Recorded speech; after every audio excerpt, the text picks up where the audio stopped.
We're so thrilled to have on the show an incredible band that you're going to be hearing a lot more of, and you should be going to see live. Hippies and Cowboys. I've got Aaron, Victor, Scott, and Kevin on the show. Thanks for coming on, guys. Hey, man, good to be here. Thanks a lot for having us. It's so great to have you guys on. I've been hearing the talk about you guys, certainly heard your music, and the groundswell from Leapers Fork, Tennessee. Our home. We love it out there. And so, you guys were kind of discovered at Fox and Lock. We were. We started playing down there about 2.5 years ago, hitting the open mics, Yeah. I had gone down there actually probably 4 or 5 years ago and fell in love with just the atmosphere and the aesthetic of the place. It's like being in a Hallmark movie or something when you're down there, And also all the people that just wander in and jam. Yeah, so I decided one day that we were going to go down there and play the open mics, and it just turned into a lot of people really digging our music and really becoming good friends and supporting us, and that's pretty much how all that started down there. Well, and it seems like too, Victor, it's like things have kind of blown up since then, especially with the new EP coming out September 27th. What do you got to say about this?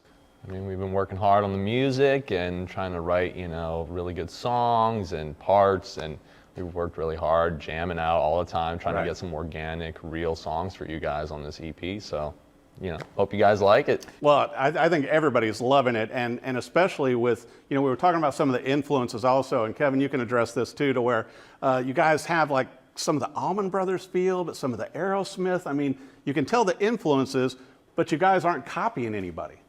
No, not particularly. I mean, we have a lot of influences that go back to everything from Aerosmith and Lynyrd Skynyrd to the old school Motown, soul, Stax Records, tunes. And I mean, these are songs that we've been listening to basically since we were little kids up till now. So the fact that we get to embrace those influences and turn it into this very organic admixture of different sounds is very, very cool. Well, and it really shows too, because I mean, and once again, we were talking before we came in studio, and Scott, obviously you're working hard on the drums on these songs. Hardest work. And it shows, and including with the kit you have and the special sticks. Yes, I've got a Vistalite kit, 1976 Bicentennial Ludwig, that this guy found, red, white, and blue. What a band member. Hard brand. Yeah. Anything I can do to help the people. How else is a drummer going to feed a family of 4? Yeah, well, he could be down on Broadway hitting buckets in his spare time, Come on. But I mean, it sounds great though, Scott. Right. I mean, we're all playing vintage gear, so that really made a difference. So, like the guy said, it's a very organic sound.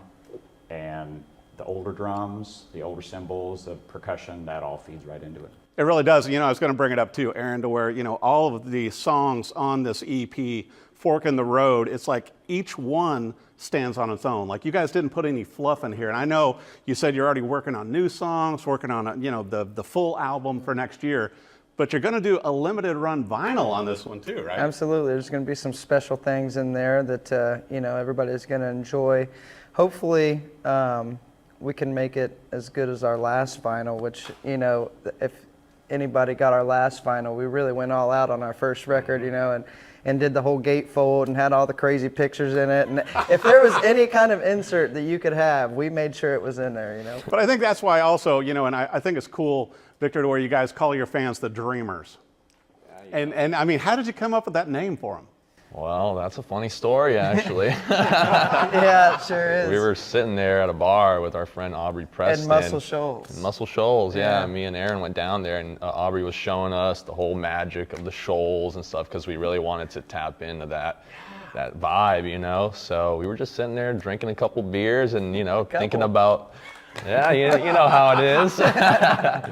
But it just kind of came out and came to us, we're like, this is kind of like, we're dreamers, so why can't they be dreamers with us? Everybody that's got, everybody in life has a dream of some sort, it's like, you don't just have any ambitions in life, maybe some people do, but for us, we're always been dreamers, since we were little kids dreaming about being musicians, and it came to fruition, you work hard and your dreams come true. Yeah, well, and you guys are totally making it come true with all the airplay and the attention you're getting. Also, I got to bring this up, not a small thing, opening up for Blackberry Smoke. we're super happy. We love those guys, and they've been one of my favorite bands for a long time, and it was really They cool kind of to use get with vintage gear too. Oh, kind of. Little bit. Everything they do is vintage. I feel. Just about. Yeah. But it seems like it They got fits a that you great guys collection. that you guys fit with them musically. I'd like to say so. It was we opened for them at the Shed in Maryville, Tennessee, and it was a really good fit. I think all of their fans had nothing but great things to say about us, and we're really thankful for those guys for bringing us on. Well, and speaking of which too, Kevin, I got to bring up back there to where you guys are going to be playing the Pilgrimage Festival, in Franklin, Tennessee, coming up in September 28th. But then also you guys have, you're playing in Bristol. You've got Austin gigs. I mean, you got some big shows coming up, and rumors are maybe with Goo Goo Dolls or somebody. Oh yeah. This October we're going to be on the road for about a month. Is that right? Yeah, about a month straight, going between obviously Nashville, Texas, California, Anaheim, and I believe, is Utah on the bill? That's part of it. Part of it, yeah, Wow. yeah. So we've got some very, very exciting dates and some cities that we've never been to, which we get to check out and just see these different parts of the country. Taking the Leaper's Fork sound with you. Absolutely. So it seems like, Scott, this is kind of leading up to eventually the international tour then, right? As soon as we can get there. As soon as we can get there, buddy. And one more drum. That's the dream, baby. One drum at a time. So, I got to talk to you about this to where, Kokomo, Indiana. Yeah.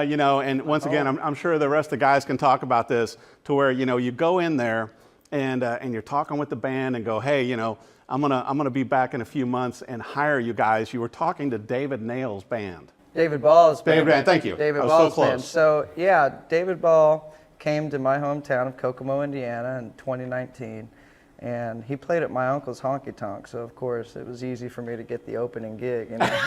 It works when you know people. Yeah, you still got to be good. And so I opened for these guys, and after the show, we're all in the backstage area, just kind of hanging out and doing things you do back in the green room, and.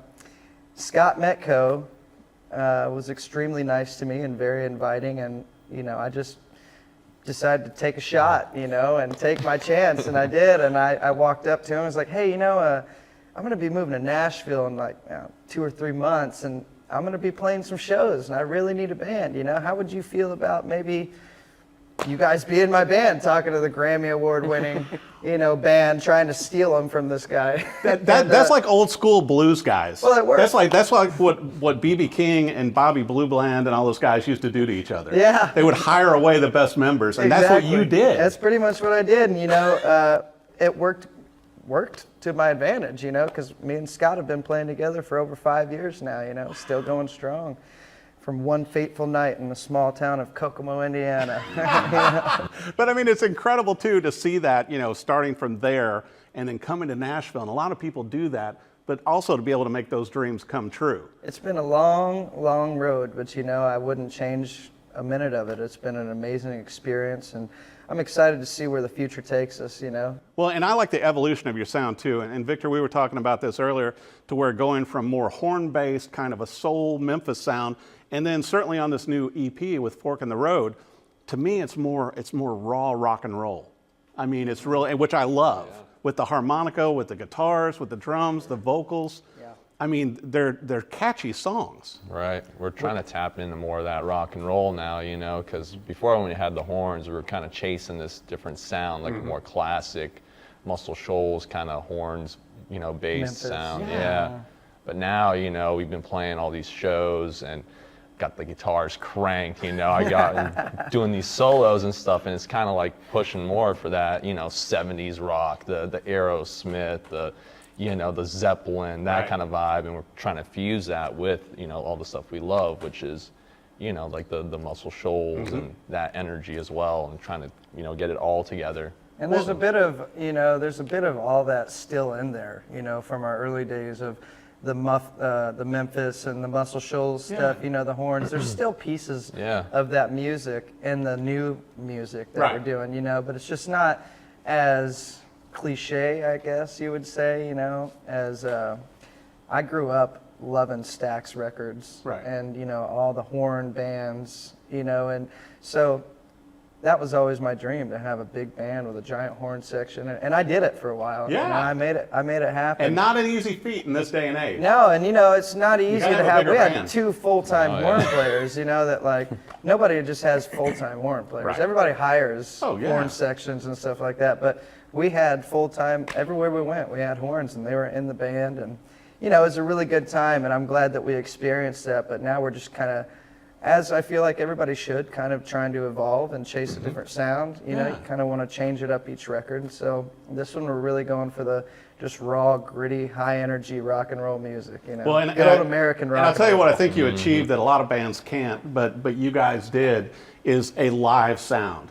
It Absolutely. sounds live on the EP with Fork in the Road. It's not, I think it's hard to keep that energy because you guys are known for your live shows. Everything we did was very intentional on this record, as far as the instrumentation.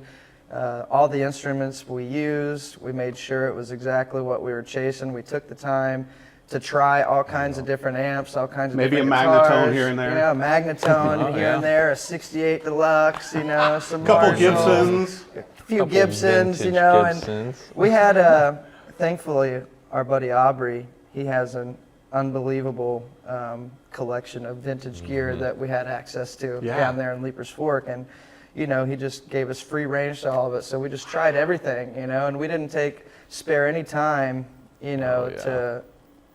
to basically do anything that we didn't want to do. We made sure that everything we did was a very intentional sound, and it was the way we wanted it to be. Yeah. And that was just something that we hadn't done previously in the studio, because most of the time on an independent budget, you're in the studio and you're working, and you just feel like you have to get as much done as possible. Right.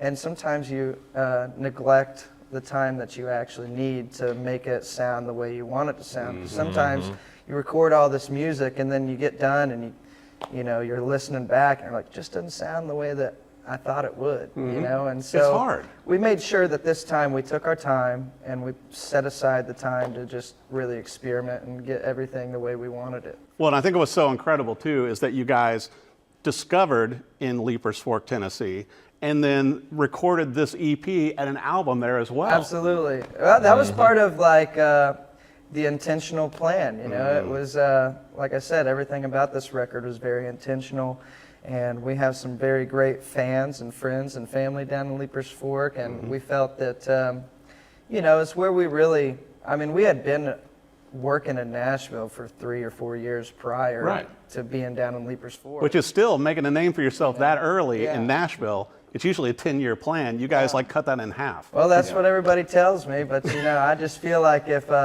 this is what you're meant to do, you kind of burn the ships and you're all in, and you just do it. And if you just look at it with that attitude, and you just go about it with this is your only option, I Right. feel like a lot of people still have day jobs and try and play music at night, but it's like, this is our full-time job. This Right. is the only thing we do. And it shows. And so if you're intentional about what you set out to do, you can make things happen a lot faster. Well, and also you make things happen faster because you got to come up with some cool merch to go got along that right. with, sure. the great EP dropping on September 27th. So I understand, that the guy is going to be modeling a lot of the new merch on stage. We are. Kevin's going to be in our brand new bikini set. By popular request. Yeah, So it's like a lot of thought has been put into the merch then also. absolutely. Because that's also what feeds the band on the road. Well, that's our brand. That's our everything. It's a huge part of our brand. Our merchandise is kind of cultish, if you will. It's like the Grateful Dead had. Everybody knows the skull. Yeah. Everybody knows the Grateful Dead merch. It's like that's kind of what we're trying to create with our merch. Is just very, like I said, intentional, and when you see our logo, everybody knows what it is and who it's representing. And that's what we're really trying to work into our merch game, and we're some more merch selling fools, let me tell you. It's not bad either when you're featured in People magazine. No, That never it's really hurts. not. That really it's like helps. when- somehow it's like, oh, Hippies and Cowboys. I know that name now. Funny story about that. We'll get off topic here. He actually wasn't even in that photo shoot for People magazine. He was supposed to be, but he was late. Like, I don't know what happened. Couldn't I find guess- a shirt again? It or- was The night before, we all partied it up. So I'm like, all right, I'm gonna go home, take a shower, and get rejuvenated for the next day. And then they're like, dude, 30 minutes, man, People Magazine, we got to be here. And I'm like, 30 minutes? Are you kidding me? He's an hour away, you know? So I'm like, all right, I'll So you're try saying to. the limo couldn't get you in time. Exactly. The limo couldn't get me in time. I told him to They hop weren't on on the Rockstar helicopter. Hour, okay? Well, but also then for the next one, you know, in People Magazine, all the other magazines, you know, Rolling Stone, you'll make those. Well, hopefully. Yeah, hopefully, yeah. Hopefully I'll make it We're to gonna that try. shoot. He's gonna try his best. You're gonna have to I have the professional person that wakes him up. Victor, it's time to get up You for know, the shoot. Eric, he barely made it here. Well, you know, and we're glad he did. I need though. my beauty sleep, okay? Well, I want to make sure for our viewers, for the EP coming out, for the shows, obviously Pilgrimage Festival, all the other great shows, for the website and everything, where do viewers need to go? Website, social media. You can go to hippiesandcowboysband.com to our website, or you can just type into Instagram, Facebook, TikTok, anything, Hippies and Cowboys Band. I'll tell you Pretty what, easy. and be sure, you know, with this releasing, it's going to be a limited edition vinyl also, which I personally recommend because you know how great a job they did on the last one. So this one's going to be stellar also. But add it to your playlist, add all the songs to your playlist because they're all going to be hits. Such a solid rock band, you know, reminiscent of some of our old favorite bands, but also with a new, younger feel to it. And they're really bringing it. You're going to love the songs as much as I do. Fork in the Road, get it. It's coming out September 27th. Be one of the dreamers. Hippies and Cowboys, thanks for joining the show, guys. Thank you, Eric. Appreciate you, man. God bless y'all.